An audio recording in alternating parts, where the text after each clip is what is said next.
السلام عليكم ورحمة الله وبركاته. حبايبنا عاملين إيه؟ إن شاء الله يا رب تكونوا بألف خير. وحشتوني أوي يا جماعة من آخر فيديو عملته معاكم، جيت لكم بقى بفيديو قوي أوي وهيعجبكم أوي. بعد شم النسيم بقى خلصنا شم النسيم، وجينا بقى إيه عملنا لكم أحلى طاجن محشي بالكوارع. مفيش أحلى من كده يا جماعة. جبت بقى رجل كده من بتاع رجل كوارع، يعني رجل من عند الجزار، قطعها لي بقى كده حلو.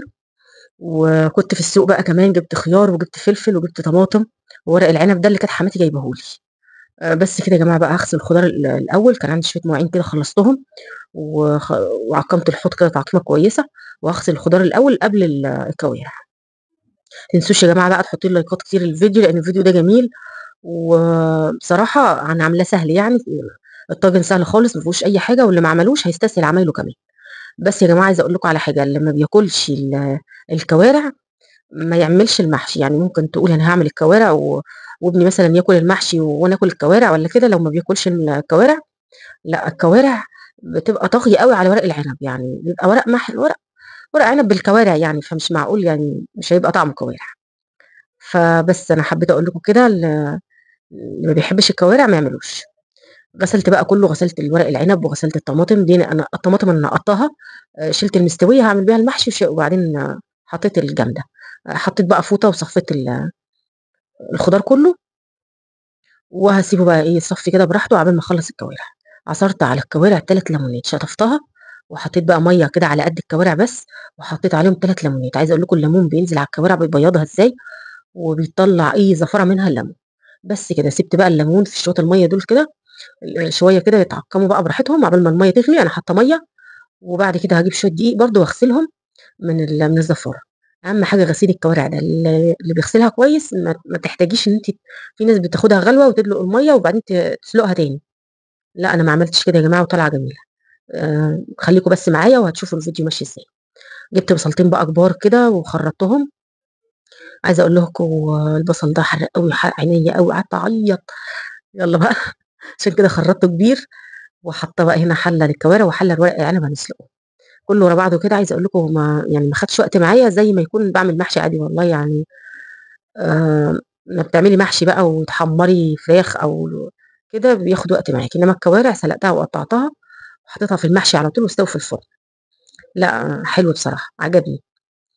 المهم بقى هاقطّع الطماطم اللي أنا منقّياها مستوية. أنا في عامةً يعني معيار الطماطم ليّا الشفشق. لمّا باعمل شفشق بيبقى على قد الحشوة بتاعتي، فباعمل الشفشق بقى بيبقى حمرا وحلو. حطيت بقى حتّة زبدة وخرّطت البصل وباسيبها بقى تصفَر، تكون البصلاية داخلة على صفارات كده، وبعدين أحط الطماطم. شايفين بقى يا جماعة الليمون نزّل كل الزفارة اللي في الكوارع، وبيّض الكوارع إزاي والمَيّة بقت نضيفة. هاحط بقى شوية دقيق، وبرضه هادعكها كويس أوي، وبعدين أشطفها تاني شطفتين كده، وبعدين هاروح بقى أحطها في المَيّة اتغلت، وهاسلق بقى ورق العنب. بس كده يا جماعة ما تنسوش بقى تصلّوا على سيدنا النبي محمد، وتحطّوا لي لايك للفيديو واشتراك للقناة، وتقولوا لي رأيكم بقى في الطاجن بعد ما يخلص إن شاء الله. الفيديو جميل، تابعوه بس للآخر وهيعجبكم. بعد غياب بقى يا جماعة غِبت عليكم بتاع 7 أيام أهو من غير فيديوهات. اللي متابعينّي على البث متابعينّي، وهنا بقى إيه، الفيديوهات بقى يعني إن شاء الله هاتابع معاكم الأيام الجاية، بس شجعوني شوية على الفيديوهات. خلاص يا جماعة بقى المَيّة هنا كانت غلت، هاسقط بقى الكوارع. أنا على طول يا جماعة يعني مهيّسة شوية كده، حطيت حبّهان ولورا قبل ما تغلي. المفروض إنها بتغلي وبعدين باشيل الريم كلّه اللي عليها وبعدين أحط الحبّهان، بس أنا هيّست. شايفين بقى جمال المَيّة، المَيّة صافية إزاي، لإن أنا غاسلاها كويس أوي يا جماعة مش مخلّية فيها أي حاجة، وكمان ما غيّرتش مَيّتها لإني مش محتاجة بصراحة. أنا سلقتها وكمان مزوّدة المَيّة شوية عشان ما ازوّدش مَيّة بعد كده. لو حطيتِ مَيّة قليّلة و و والكوارع يعني لسه ما استوتش منِّك، يا ريت تجيبي مَيّة مغلية من الكاتل وتحطيه على الكوارع، بلاش مَيّة ساقعة. بس كده بقى أسلُق ورق العنب والبصلة معايا بتتقلّى. أنا باحب أحط الطماطم على البصلة متقلية، مش متقلية أوي، بس البصلة تاخد صفران كده يعني تبقى بتسكّر كده وبتبقى ناشفة كده، وبعدين أحط عليها الطماطم. باحس إنه بيفرق في طعم المحشي بيبقى أجمل يا جماعة. بس بقى هنا كانت أول ما غلت شايفين بتطلّع ريم، مطلّعة ريم بسيط جدًا مش محتاج. وشِلت بقى كل ده، ويعني لو طلّعت ريم كتير كده والمَيّة بقت over معاكِ، لأ غيّري المَيّة. إنّما لمّا مغسولة كويس مش هتطلّع معاكِ ريم كتير وهتبقى نضيفة معاكِ.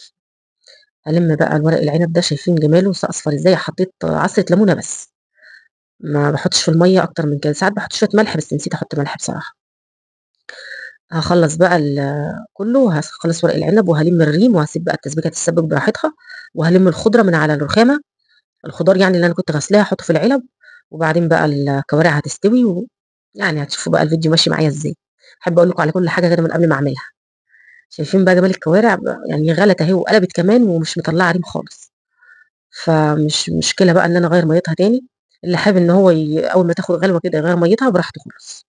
بس زي ما قُلت لكم لو مش مطلّعة ريم over بلاش يعني تحطّي بلاش تغيّري المَيّة. حطيت بقى على البصلة حطيت طماطم وحطيت رشة ملح ورشة سُكّر وهاسيبها بقى تتقلّب براحتها.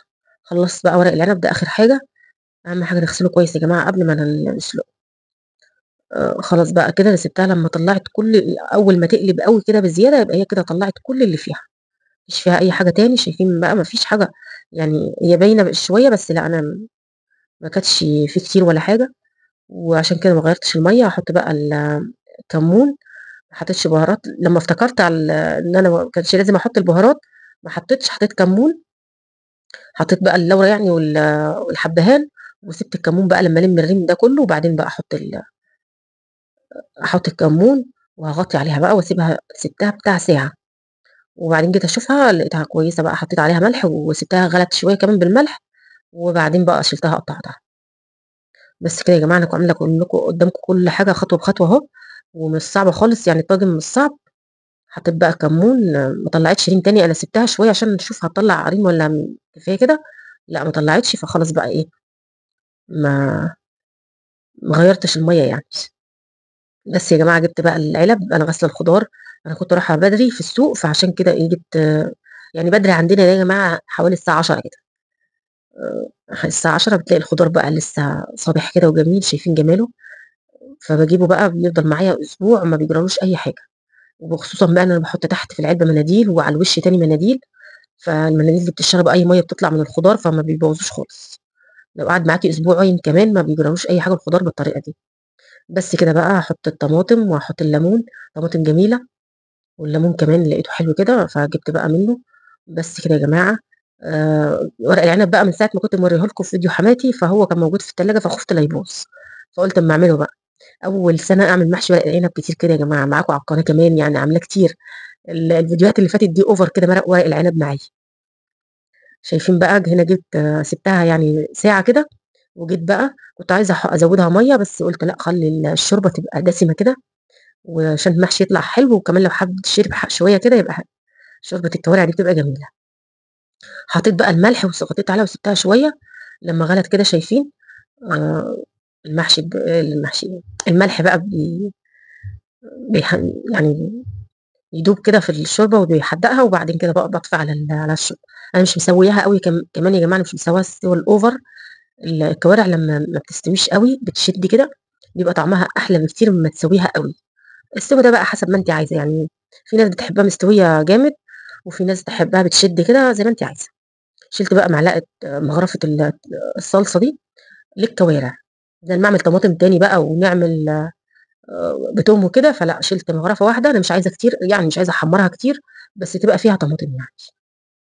أنا قايلة لكم إن إحنا هنعملها بطريقة سهلة، فعشان كده إيه، آآ اختصرت الموضوع، والطماطم بقى شِلت منها مغرفة كده، ده اللي إحنا عايزينه، وبعد كده هتشوفوا بقى هنعمل إيه في الكوارع.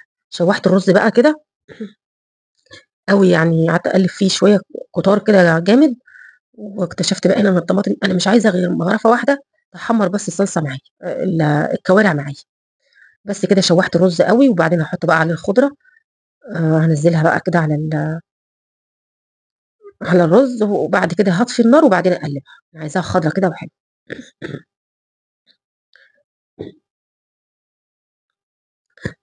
بس كده يا جماعة بقى هنقلّب على قد ما نقدر كده. شوّحت بقى فيها كده أوي، وبعد كده بقى هاسيبها، وهاقطّع بقى الكوارع عقبال ما الرز يهدى معايا كده ونحشي بقى. شايفين بقى السكينة يعني بتمشي فيها مش جامدة ولا حاجة، مستوية، بس في نفس الوقت ناشفة كده وجميلة. ما أعرفش ده بيبقى من نوع الكوارع نفسه والّا مستوى بتسوي over والّا حاجة، فسِبتها بقى كده لمّا استوت حلو يعني بتقطّعيها، بس في نفس الوقت جامدة شوية مش مستوية أوي يعني، ولسه هتاخد كمان غلوتين كمان مع المحشي يعني. هاخليها بقى كلها وهاسيب العضم.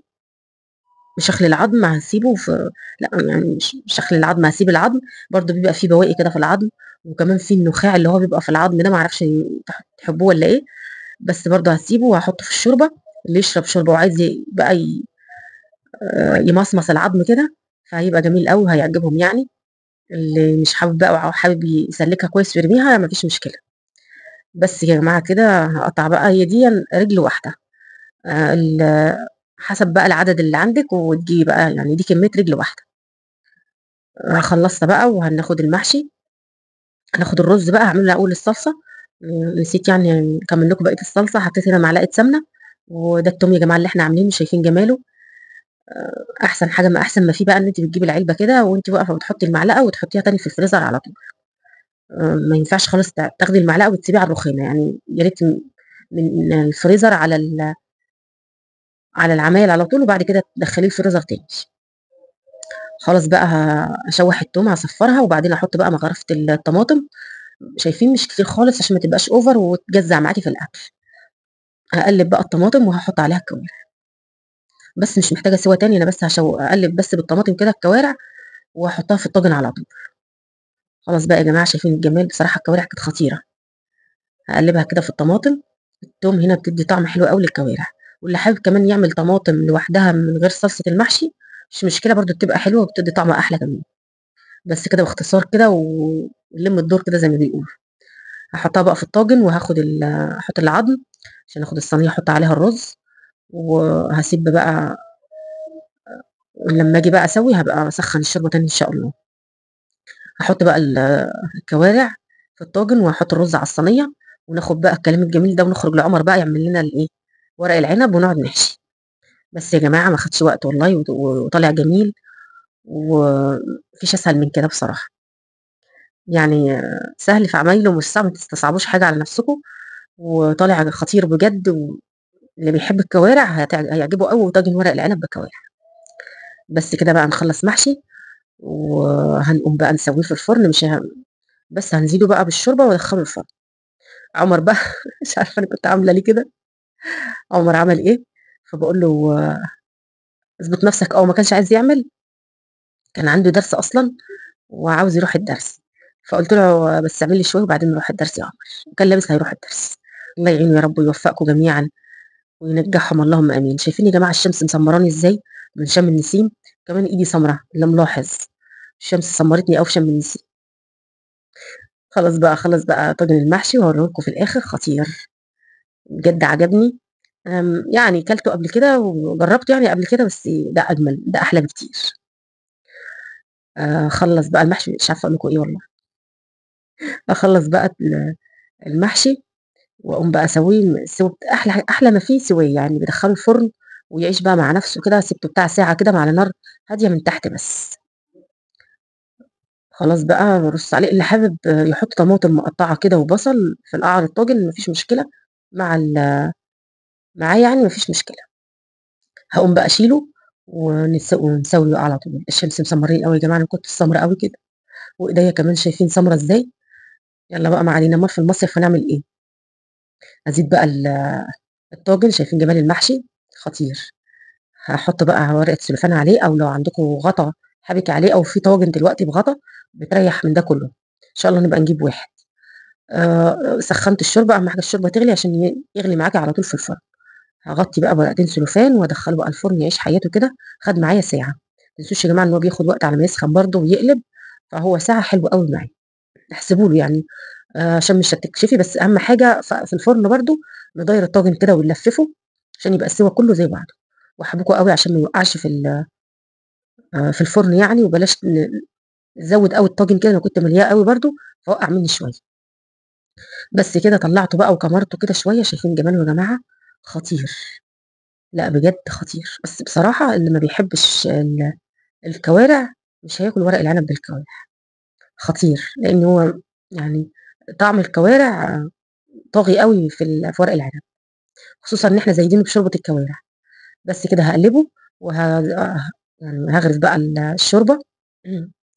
خطير يا جماعه. انا في القلب بقى عشان خرجت بره كده في الضلمه شويه، فما كانتش حلوه، فجبت لكم القلب بقى على طول. شايفين جماله يا جماعه؟